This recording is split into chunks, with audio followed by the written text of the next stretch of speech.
بسم الله الرحمن الرحيم الحمد لله رب العالمين وصلى الله على نبينا محمد وعلى آله وصحبه وسلم. We continue the explanation on the 40 Nawawi Hadith, and we have reached Hadith 33.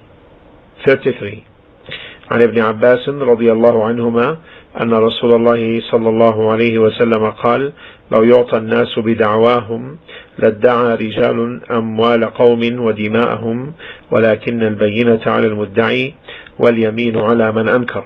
حديث حسن رواه البيهقي هكذا بعضه في الصحيحين. On the authority of Ibn Abbas radiallahu ta'ala anhuma, may Allah be pleased with both of them, that the Messenger sallallahu alayhi wa sallam said, were people to be given in accordance with their claim, men would claim the fortunes and lives of other people, but the onus of proof is on the claimant. وَالْيَمِينُ عَلَى مَنْ أَنْكَرَ, and the taking of an oath is incumbent upon the one who denies. This is a hadith Hasan, Rawahu al-Bayhaqi, and some parts of this hadith is in as-Sahihain. لو يعطى, were people to be given, like the rights given to the judges and those who make reconciliation between people, then men would claim the fortunes and lives of other people, meaning they would claim things either for them or negating to have things in their possession which belongs to others. For example, anyone may claim, I demand from such and such $1,000, or he denies owing anyone or someone $1,000. He claims that he paid it back, or that he never took it in the first place. This is negation. So men would claim the fortunes of and lives of other people, meaning those men who don't fear Allah, those who don't fear Allah Azza wa Jal. As to those who have awe of Allah subhanahu wa ta'ala, they would not claim that which is not their property, nor they will claim the lives of others. Here, men would claim the fortunes and lives of other people. For example, saying, this man killed my father, this man killed my son, this man killed my brother, and so forth. This man caused me injury. This is kind of blood. Also, men would claim the fortunes of others, because those who don't fear Allah Azza wa Jal, they don't care to claim lives, blood, or fortunes. However, the onus of proof by which the truth is manifested in affirming the claims relies upon the claimant, and the yameen, taking of an oath, is incumbent upon the one who denies. So there is a claimant and a defendant, accused.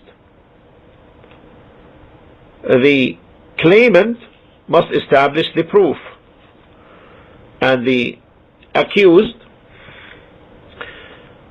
should take the oath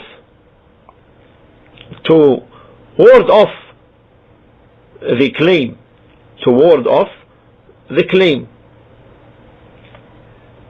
This hadith is a great foundation in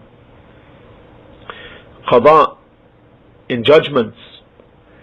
And this is a great foundation to the judge and for also to those who make reconciliation between people. From the benefits of this hadith, first, claims could be in matters of fortunes and in blood. And with respect to fortunes, it could be in money itself or benefits. Like, for example, someone claiming that such and such person rented him his house for 1 year. So this is a benefit of a property. Also, it could be in or could be related to rights, حقوق. Like a man claiming that his wife is not establishing his rights, is not fulfilling his rights, and the opposite, she claiming the opposite. So claiming is a vast matter, but this is how it is dealt with respect to this, how it is dealt with in Sharia. In this statement of the Prophet ﷺ, he used the example of wealth and blood, but this is not restricted to wealth and blood, because the claims can cover many other things. The second benefit, the Sharia came to protect people's properties and their blood from abuse. Third, the proof is upon the claimant, and the proof has different types to it. From that is the testimony, الشهادة. قال الله تعالى in Surah Al-Baqarah in 282 واستشهدوا شهيدين من رجالكم فإن لم يكونا رجلين فرجل وامرأتان ممن ترضون من الشهداء.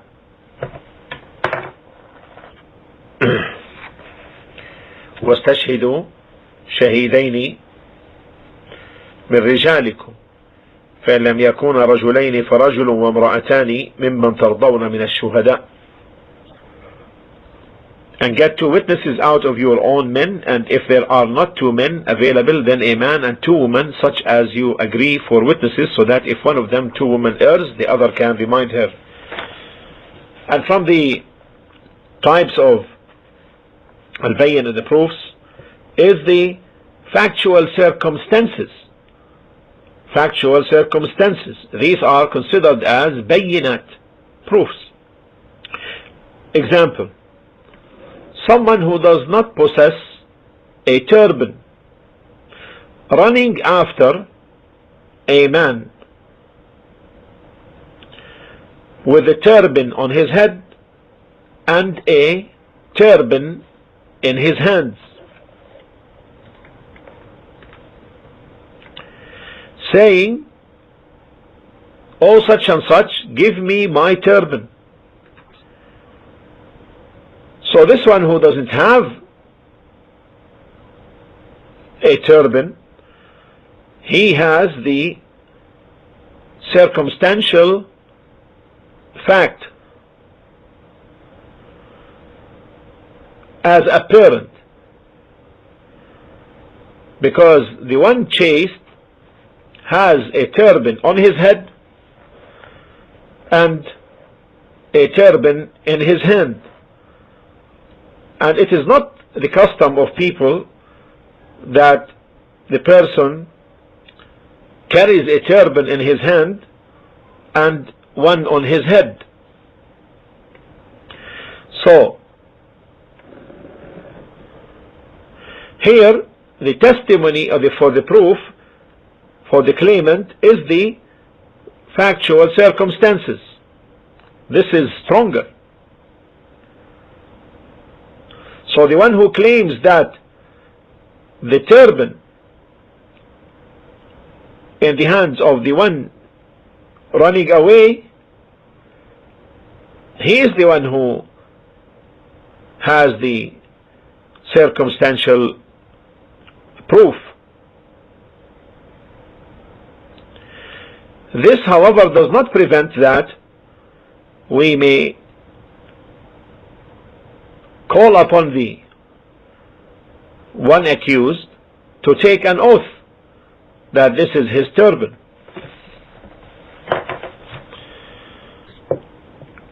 A similar example, if for example a man and his wife disagreed concerning the utensils at home, and the wife said, "These are mine," and the husband said, "These are mine." So we check the utensils.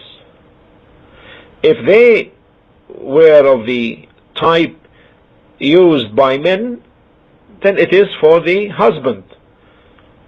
And if they are of the type used by women, then they are for the woman. And if they are useful for both, then here the proof is required from the claimant. So here we conclude, therefore, that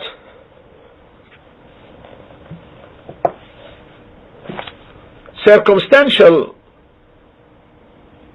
indications and linkages are proofs, and thus proofs are not limited to witnesses. And from the examples on consideration of the circumstantial linkages is the story of Sulaiman alayhi salam with the two women who went to the wild, and they had their children with them. And this hadith is in Al-Bukhari and in Muslim. In Bukhari in volume 4, 460 or 637, there were two men, each of whom, or two women rather, each of whom had a child with her. A wolf came and took away the child of one of them, whereupon the other said, "It has taken your child." The first said, "But it has taken your child." So they both carried the case before Prophet David alayhi salam, who judged that the living child be given to the elder lady.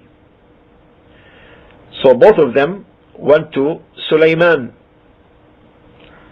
alayhi salam, Sulaiman, the son of Dawood alayhi wassalam, and informed him of the case. He said, "Bring me a knife, bring me a knife, so as to cut the child into two pieces and distribute it between them." The younger lady said, "May Allah be merciful to you. May Allah be merciful to you. Don't do that. Don't do that. For it is her," meaning the other lady's child. So he gave the child to the younger lady. Why? Because the circumstantial linkage, the apparent one, indicates that the child is hers, the younger child, because she was moved by her mercy and came to the conclusion that the child being alive and with the other elder lady is more beloved than him losing his life. And the elder one did not care concerning that, because her son was taken by the wolf. So you understand now how through this circumstantial linkage the proof was established. Clear to you? Similarly,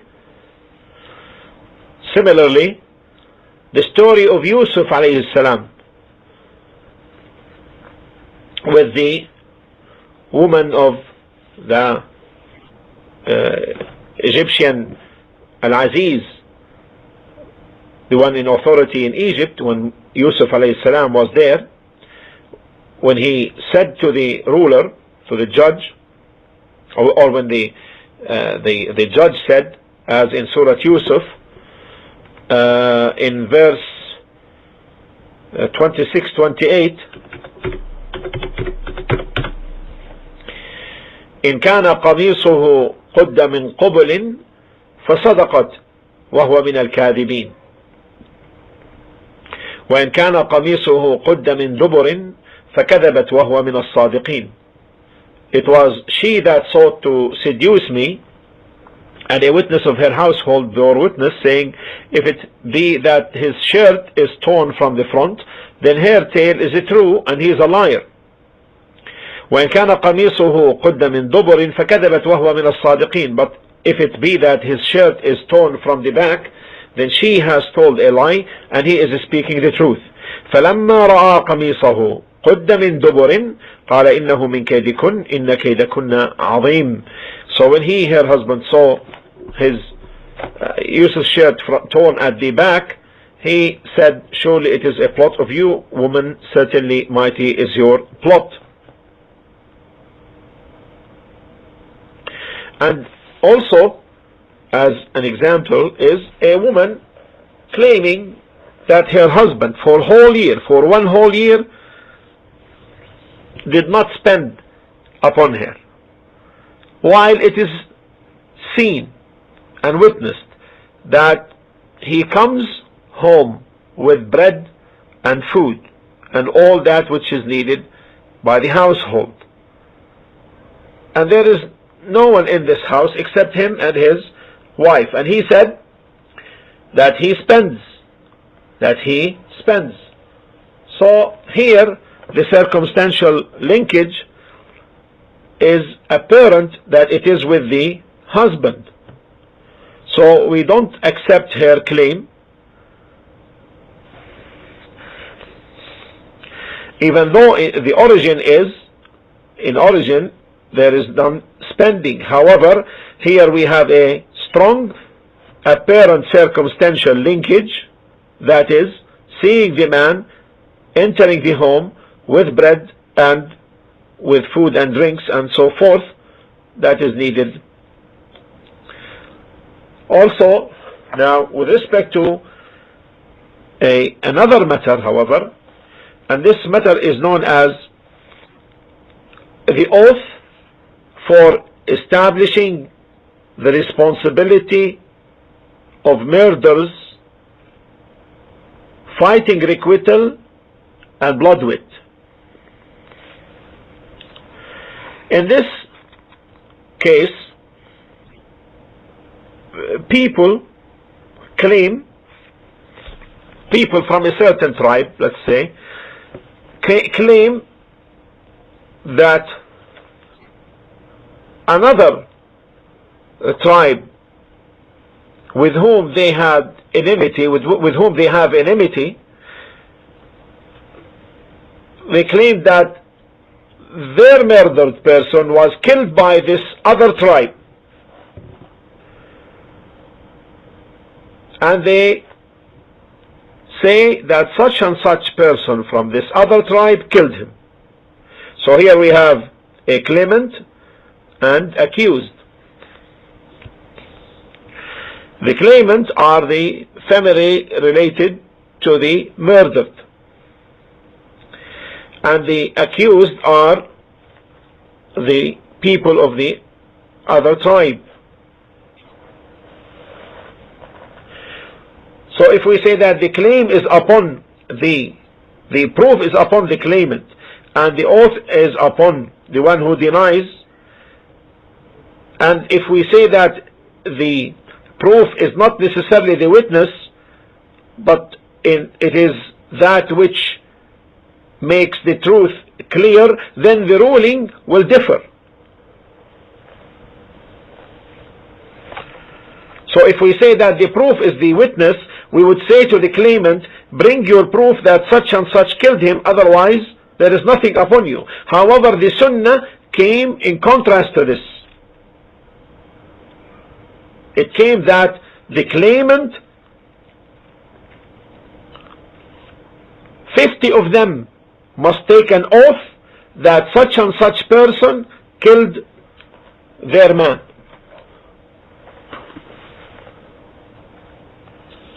So if they take the oath, they will be exactly as witnesses. If they take the oath, then they will be exactly as witnesses. And in this case, the punishment will be given upon the one whom they assigned. And this, in fact, occurred during the time of the Prophet ﷺ, and he decreed by it. And it is in Sahih al-Bukhari and in Sahih Muslim, on the authority of Rafi' bin Khadij and Sahl bin Abi Hasma, said that Abdullah bin Sahl and Muhaysa ibn Mas'ud went to Khaybar, and they dispersed in the gardens of the date palm trees. Abdullah bin Sahl was murdered. Abdullah bin Sahl was murdered. Then Abdullah bin Sahl wa Huwaysa and Muhaysa, the two sons of Mas'ud, came to the Prophet ﷺ and spoke about the case of their murdered friend. Abdul Rahman, who was the youngest of them all, started talking. The Prophet ﷺ said, let the older among you speak first. So they spoke about the case of their murdered friend. The Prophet ﷺ said, will 50 of you take an oath whereby you will have the right to receive the blood money of your murdered man, or said your murdered companion? They said, O Allah's Messenger, the murder was a thing we did not witness. The murder was a thing we did not witness. The Prophet ﷺ said, then the Jews will release you from the oath if 50 of them, the Jews, should take an oath to contradict your claim. Because he was killed in Khaybar, and Khaybar is the place of the Jews. So he said, then the Jews will release you from the oath if 50 of them, the Jews, should take an oath to contradict your claim. They said, oh Allah's Messenger, they are disbelievers, and they will take a false oath, meaning. So then the Prophet ﷺ himself paid the blood money to them. Paid the blood money to them. So here, the Sunnah in this case is perfectly in agreement with the reality. Why? Because the claimants have a circumstantial linkage.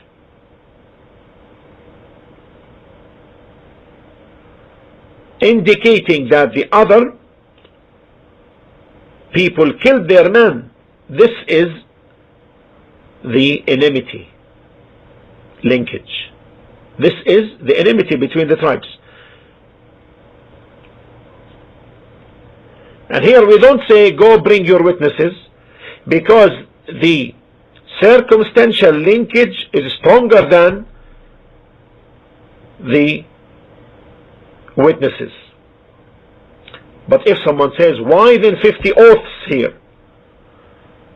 The answer is, this is to show the gravity of blood and killing. So it wouldn't be said just to go and make one oath and kill the accused. Now, if you also ask the question, how could it be that the relatives of the murdered make an oath that such and such person killed their man and they don't know about him? The answer is, we don't admit that they don't know anything about him. It is possible that they had seen him killing their man. And if we, for the sake of argument, or in reality, say that they didn't see, then here they have the right to make the oath based upon most likelihood, most probability, and the claim is established. And making an oath based upon most likelihood is permissible. From the benefits is, if the one who is asked to make an oath says, I'm not going to take an oath, then here, if he refuses, then he refuses to do that which is an obligation upon him. So it will be judged that he refused to testify in court. It will be deduced that he refused to testify in court.